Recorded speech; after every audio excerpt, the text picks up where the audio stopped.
شب برات کو شب برات اس لیے کہا جاتا ہے، رات شب کو کہتے ہیں اور برات بری ہونے کو کہتے ہیں، چونکہ اس رات مسلمان توبہ کر کے گناہوں سے بری ہو جاتے ہیں اور اللہ تعالیٰ کی رحمت سے بے شمار مسلمان جہنم سے نجات پاتے ہیں، اس لیے اس رات کو شب برات کہا جاتا ہے۔ اس رات میں کوشش کریں، یہ چند اعمال ہیں، ان کا خاص اہتمام کریں۔ عشاء اور فجر کی نمازیں جو ہیں باجماعت ادا کریں۔ بعض لوگ کیا کرتے ہیں، عشاء کی نماز کو بھی چھوڑ دیتے ہیں اور فجر کی نماز بھی نہیں پڑھ سکتے جماعت کے ساتھ، پوری رات لمبی لمبی عبادات کر رہے ہیں، تو عشاء بھی رہ گئی، فجر بھی رہ گئی۔ حدیث شریف میں آتا ہے، مفہوم ہے، اگر کوئی عشاء کی نماز باجماعت ادا کر لے اور فجر کی نماز باجماعت ادا کر لے، اسے پوری رات کی عبادت کا ثواب ملتا ہے، پوری رات کے قیام کا ثواب ملتا ہے۔ اور میرے دوستو، ہم ساتھ کیا کریں، اللہ نے جتنی توفیق دی ہے، نفل پڑھیں، صلاۃ التسبیح پڑھیں، قرآن پاک کی تلاوت کریں، تسبیحات کریں، اللہ موقع دے کثرت سے اللہ کا ذکر کریں اور تہجد کی فکر کر کے سوئیں، تہجد پڑھیں۔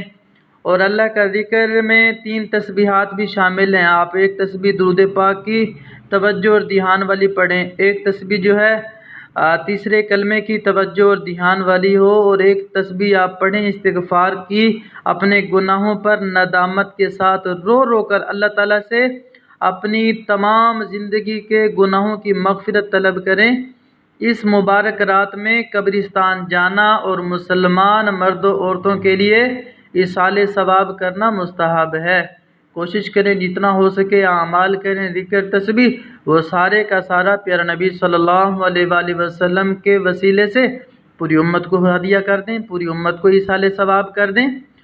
اور شعبان کی 15 تاریخ کے بارے میں، روزے کے بارے میں بھی بات ہے، روزہ رکھنا چاہیں روزہ رکھ سکتے ہیں، روزے کی بہت ساری برکات ہیں۔ جن گناہوں کی نحوست کی وجہ سے اس رات میں بھی بندے کی بخشش نہیں ہوتی، ان سے مکمل پرہیز بھی کریں اور سچے دل سے توبہ کریں۔ جیسے اگر کوئی سننے میں آتا ہے، پڑھنے میں آتا ہے، روایات میں آتا ہے کہ اگر کوئی والدین کا نافرمان ہے اس رات میں، اس کی توبہ نہیں ہوتی۔ اگر ہمارے اندر یہ چیز ہے تو ہم اللہ سے گڑ گڑا کے معافی بھی مانگیں، والدین سے بھی معافی مانگیں۔ اور اس رات میں سنا ہے کہ کینہ دل میں رکھنے والے کی مغفرت نہیں ہوتی، تو ہم کوشش کریں ہمارے دل میں کسی کے بارے میں کینہ نہ ہو، اگر ہے تو ہم جا کے ختم کریں، اس سے بات چیت شروع کر دیں۔ اور جو مستقل شراب پیتا ہے وہ شراب چھوڑ دے، نہیں تو شرابی کی مغفرت نہیں ہے۔ اسی طریقے سے کچھ گناہ ہم کوشش کریں ان سے پرہیز کریں۔ اور اس کے ساتھ ساتھ میں اب آپ کو شب برات کی فضیلت علماء کرام کی نظر میں آپ کے سامنے کرتا ہوں۔ شب برات کی جو رات ہے، اس کو شب برات بھی کہتے ہیں، 15 شعبان کی جو رات ہے، اس رات میں اللہ تعالیٰ اپنے بندوں کو گناہوں سے بری اور پاک و صاف کرتا ہے، یعنی مغفرت چاہنے والوں کی بے انتہا مغفرت فرماتا ہے۔ جیسا کہ بہت سی احادیث میں آیا ہے، نیز اس رات میں سالانہ فیصلے کی تجدید فرماتا ہے، جیسا کہ قرآن پاک میں سورہ دخان میں موجود ہے، فیہا یفرق کل امر حکیم۔